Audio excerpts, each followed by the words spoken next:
The Bitterroot Valley remembers the day the stagecoach came in late, because that was the day the mountain chose its wolves. It was supposed to be a wedding. It became a warning, and the wind still carries the echo of 5 words that froze a town in its tracks. I'll take all 3. The year was 1874. A Tuesday so cold the air cut like broken glass, and the Montana Territory still hadn't decided whether it wanted to be civilized or damned. Bannock sat in a shallow bowl of mud and timber, a mining town that existed because gold did, and would vanish the moment it didn't, when the stagecoach finally lurched into town, 3 hours behind schedule and coated in gray trail sludge from Salt Lake City. Every man on the boardwalk turned to stare. Late October had already sharpened its knives. Snow lingered in the shade. The saloon smelled of stale beer, sawdust, and desperation. Civilization here was optional, and mercy even more so. Standing beneath the warped awning of the Gold Leaf Hotel was Silas Thorne. Calling him a mountain man barely scratched the surface. He was 6'4", broad as a barn door, wrapped in a coat stitched from the hide of a grizzly bear he'd almost certainly killed himself. His beard was threaded with gray, his face weathered into something older than 40, something carved by wind and violence. Men in Bannock spoke his name carefully. They whispered that he'd struck a gold vein up on Dead Man's Ridge, thick as a man's arm. They also whispered that the last soul who tried to verify that claim had been found broken at the bottom of a ravine, boots missing, eyes open. Silas wasn't there for rumors. He was there for Lara Vance. $50 paid to a matchmaking service in St. Louis had bought him a name, a signature, and a woman to secure a homestead claim before the mining corporations swallowed the high country whole. He didn't believe in love. He believed in paper, firewood, and survival. The driver, a jittery man named Miller, jumped down and yanked open the stage door. "End of the line," he croaked. A single worn boot stepped down. Then the woman followed. Lara Vance was 22, dark hair pulled back tight, eyes sharp and restless, the kind that never stopped measuring exits. Her faded blue dress had lived a hard life. She looked at Silas, took in his size, the scar on his jaw, the way he stood like nothing could move him. And though her eyes widened, she didn't retreat. "Mr. Thorne," she said. Her voice was calm, too calm. Silas nodded, crumpled letter in hand. "Parsons ready. We marry within the hour. Right out before sunset." "Wait." She didn't move toward him. Instead, she turned back to the coach. A second girl emerged. Younger, maybe 18, same dark hair, fear written openly across her face. Sarah. The murmurs started immediately. Drinks paused halfway to lips. "Cards hit tables!" Then a third figure stepped down. Ruth couldn't have been more than 16. She clutched a battered rag doll like a lifeline. Silence fell hard and sudden. Silas felt his hand drift toward the Colt Navy at his hip. "What is this?" He rumbled. Lara stepped forward, placing herself between him and her sisters. "We come together, Mr. Thorne. Our parents died of fever back in Missouri. I wouldn't leave them to an orphanage. They'd be separated. I assumed a man of your means could handle extra mouths." It was a lie. Silas smelled fear all over it. The dust on their hems wasn't travel dust. It was flight. Sheriff Josiah Black rose from his chair by the depot, tobacco juice hitting dirt. "Looks like you got swindled, Thorne," he chuckled, eyes sharp. "Want me to send the extras back east? Or maybe Big Molly's got room for fresh girls?" Sarah whimpered. Lara's hand slid into her pocket. The unmistakable outline of a derringer visible to Silas's trained eye. She was ready to kill the sheriff if she had to. Silas studied them, the steel behind Lara's gaze. Sarah's terror held in check, Ruth's silent endurance. He needed more than a wife for Dead Man's Ridge. He needed watchers, workers, people who understood what it meant to be hunted. "Get your bags," Silas said. Lara blinked.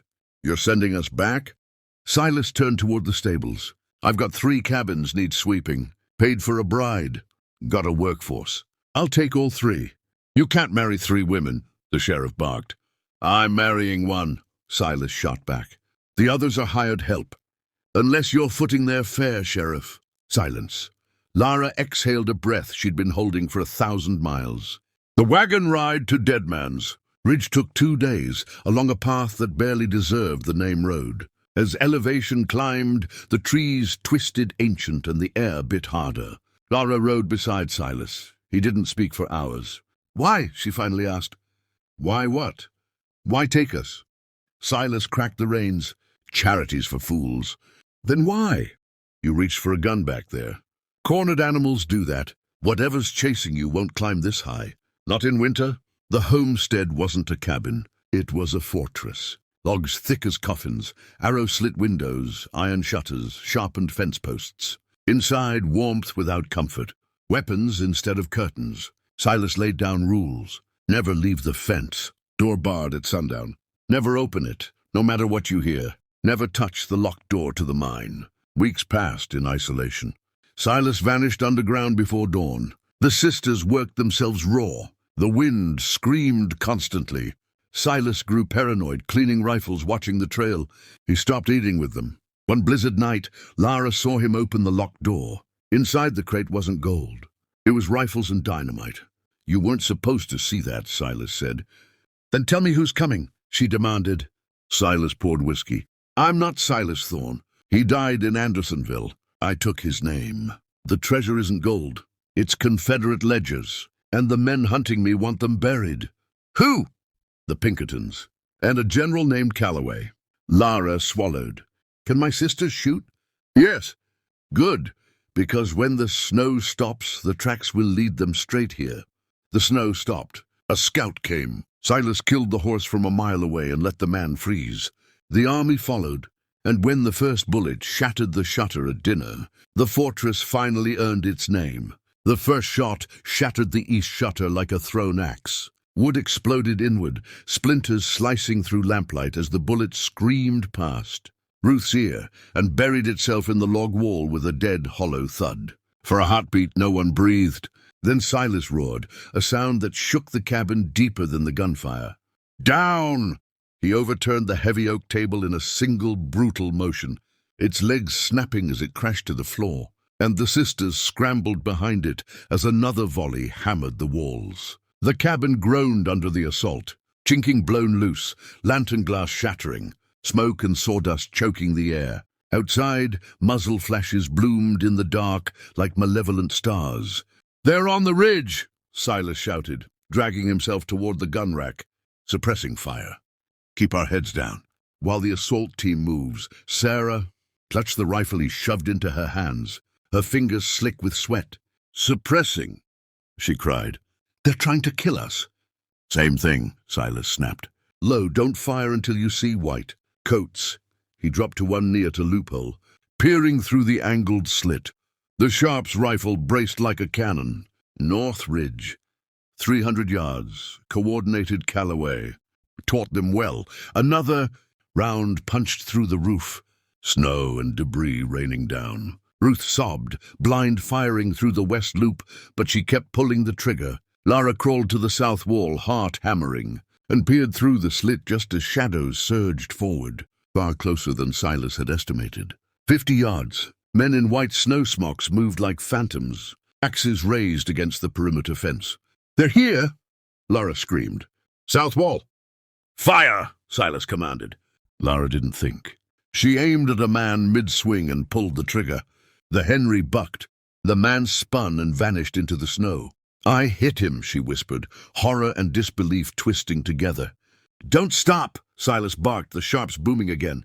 The sound deafening inside the log walls. Then abruptly everything stopped. Silence fell so hard it rang. A voice rolled out of the darkness. Smooth, cultured, carrying authority like a blade. "Silas Thorne, this is General Archibald Calloway. You are surrounded." Silas reloaded calmly, jaw clenched. "I've got plenty of ammunition." "Archie, come get it," Calloway laughed. "I don't want you dead. I want the papers. Give me the location of the Confederate bullion and you walk away. You've got women in there.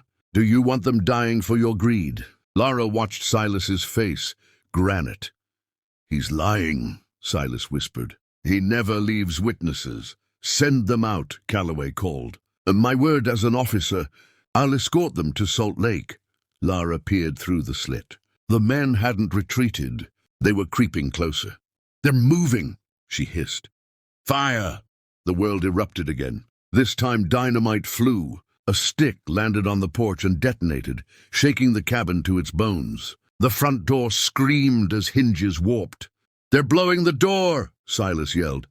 "Back, mine door!" He stood to cover them, firing rapid shots, dropping 2 men charging the porch. Then a bullet punched through the shutter and tore into his thigh.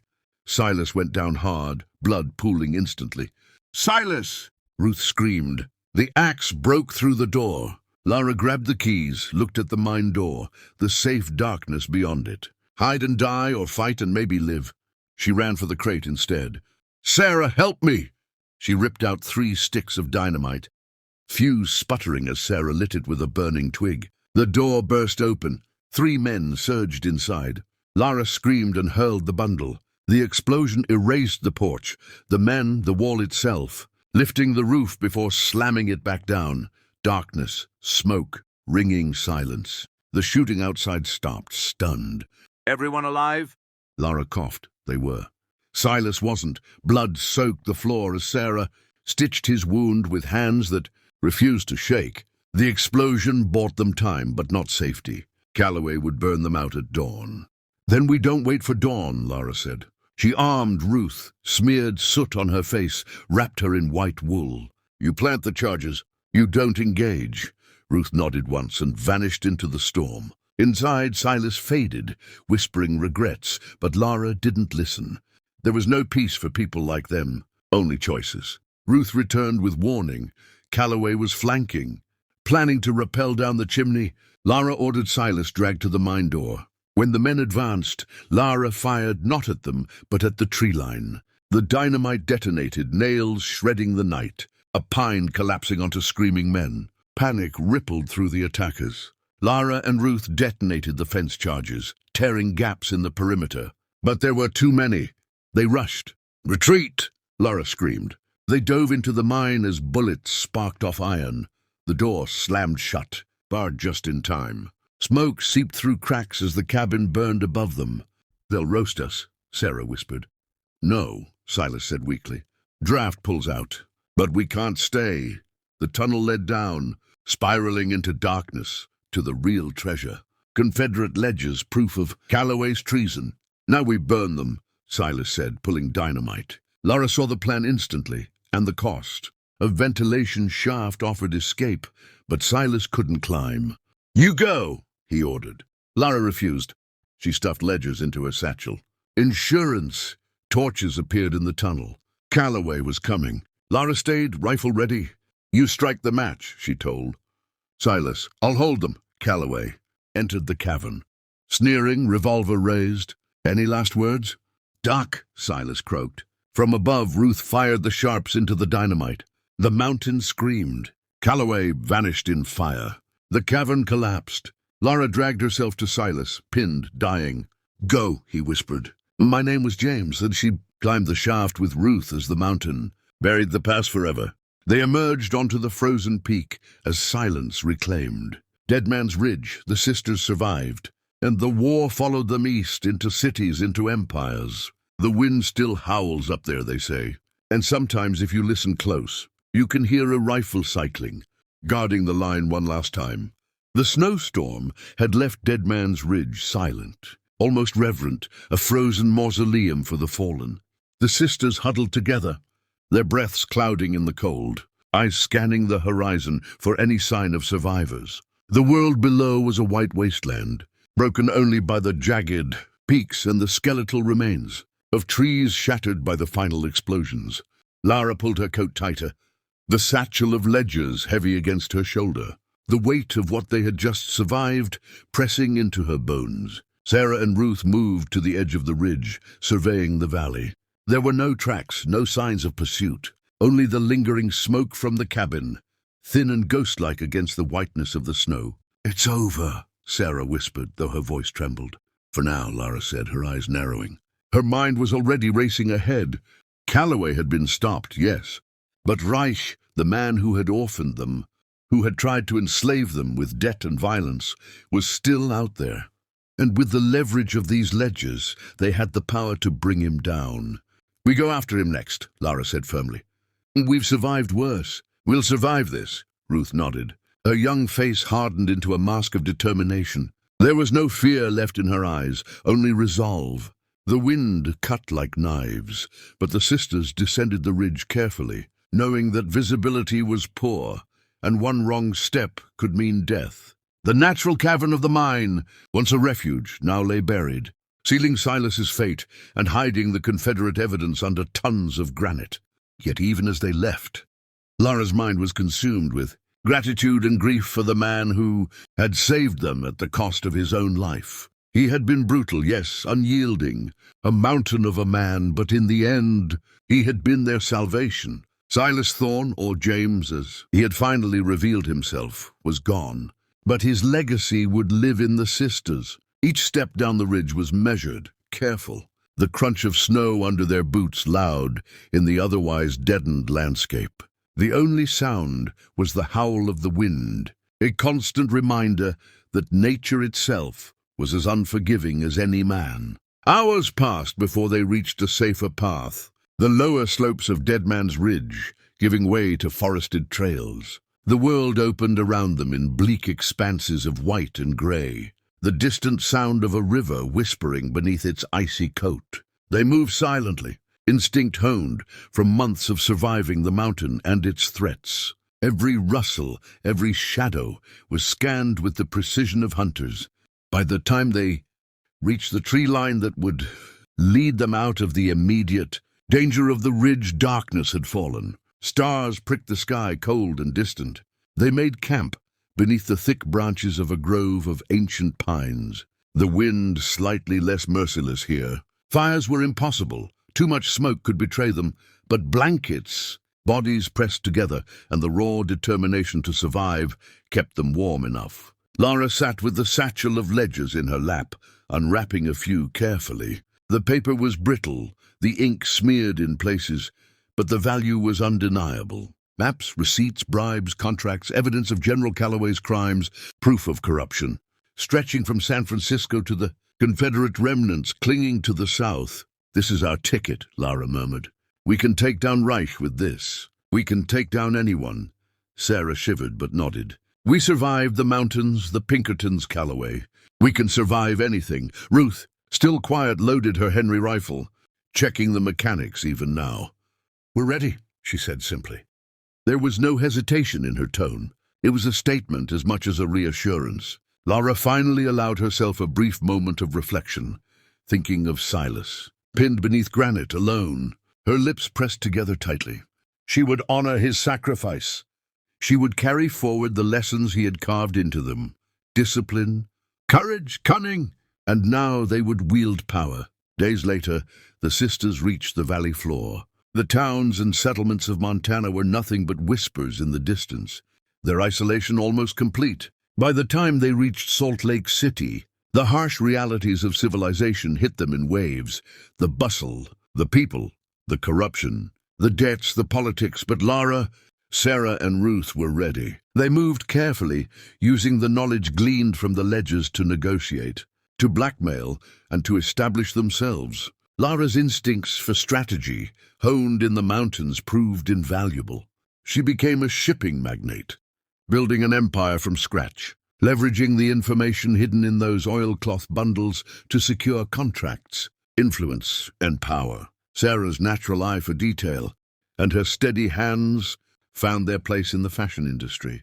She built a name for herself as a designer, using wealth and influence to create not just garments, but a brand synonymous with survival and style. Ruth, the youngest, found her calling in the lens of a camera, capturing the frontier in ways few had dared.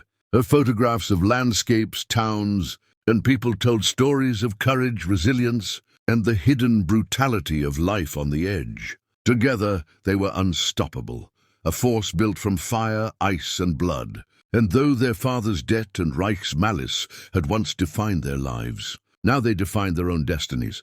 But even amidst the victories, Lara kept the charred fragment of granite from Dead Man's Ridge in a locket around her neck, a tangible reminder of the mountain, the fight. And Silas, the sisters never forgot. And the legend of Dead Man's Ridge grew, whispered in taverns, town squares, and campsites. When the October winds howl through the Montana passes, locals say you can hear the ghostly echo of a Henry rifle cycling, a phantom guard, standing watch for those who defied the mountain and the men who would exploit it. It was a story of survival, but more than that, a story of conquest. Lara, Sarah, and Ruth had not merely endured the winter, the Pinkertons' or Calloway's wrath. They had conquered it all. The treasure of Dead Man's Ridge was never gold. It was the bond forged in darkness, fire, and blood. And the women who survived the ridge carried that legacy like armor. Silas had redeemed himself in the end, not for his own life, but for theirs. And though they mourned him, they honored him by becoming more than survivors. They became legends. In San Francisco, they built their empires with the same steel in their eyes. They had carried up the mountain. They knew the rules of power, of leverage, and of survival. And they knew the harsh truth of the frontier, the female wolf, when protecting her pack, is always deadlier than the male. No law, no bounty, no army could stop them once their will had hardened. And in the quiet moments, when the wind swept through the city streets, Lara would often touch the locket around her neck, feeling the weight of the granite and the ghost of Silas, knowing that their conquest had been earned with every ounce of courage. Cunning and blood spilled on the streets of San Francisco were a far cry from the frozen cliffs of Dead Man's Ridge. Here, wealth and power were currency, and the sisters wielded both with precision. Lara's shipping empire moved goods from port to port, her influence touching docks, warehouses, and city hall. Sarah's fashion salons were filled with the elite, but behind the silks and velvets lay a network of information, whispers of secrets traded like gold. Ruth's camera captured the world in stark contrast. Beauty, framed against the harshness of life, shadow and light entwined in every composition. Together, they were untouchable. And yet, the memory of the ridge haunted them, sharp as the edge of a blade. The locket around Lara's neck was a constant reminder of the sacrifices that had forged their path, the blood, the snow, the mountain that had made them unstoppable. They weren't just survivors. They were architects of destiny. But the mountain had taught them one truth above all. Power demanded vigilance, and survival demanded action. One evening, in a penthouse overlooking the harbor, Lara opened the satchel of ledgers again, the oilcloth bundles worn and brittle. She traced the faded ink with her finger, reliving the battles, the dynamite, the rifle fire, the cries of men cut down by the storm of their own making. "This is our leverage," she said softly to no one in particular. "We can hold anyone accountable now, Reich included." Sarah and Ruth were at her side, their expressions mirroring the same steel she carried. "We never needed to hide from the law," Sarah said, "because the law can be bent. And sometimes it must be." Ruth raised her camera from the table, looking at the sisters in the warm lamplight. "We fought to survive. Now we fight to control." Outside, the fog rolled in from the bay, swallowing ships and warehouses in mist. It reminded them of the storms on the ridge, the way snow had obliterated tracks, erased the past, and left only their will standing. And yet the ghost of Dead Man's Ridge lingered. In the wind, in the cold, in the memory of Silas. They would carry it always. Lara clasped the locket, staring at the charred granite fragment inside. It was more than a memento. It was a covenant. They had been forged in fire and blood, and nothing in the world could unmake them. Meanwhile, back in Montana, the ruins of Dead Man's Ridge were silent once more. The mountain had reclaimed its fortress, the cave collapsed, and the stolen Confederate papers buried forever beneath tons of granite. No trace remained of General Calloway, of his men, of Silas, except in the whispers of the wind and the legend of the sisters who survived. Locals told stories by the firelight of a man who vanished into the mountains, of 3 women who appeared as ghosts, unstoppable and inexorable. The October winds carried those stories far and wide, mingling with the snow and rock, immortalizing the law of the ridge, the female wolf. Protecting her pack is the deadliest force of all. And so the sisters thrived, their empire built not on gold, but on strategy, intelligence, and the unbreakable bond that had been forged.